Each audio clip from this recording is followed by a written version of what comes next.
Today I'm going to show you something that I've been enjoying since childhood. It's a South African meatball version, which is a very simple recipe. It just includes your beef mince, garlic.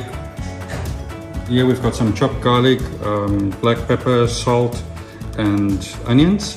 And then for a very special ingredient today, we're adding something that's called the yeast extract, which will give the meatballs a little bit more of an umami flavor.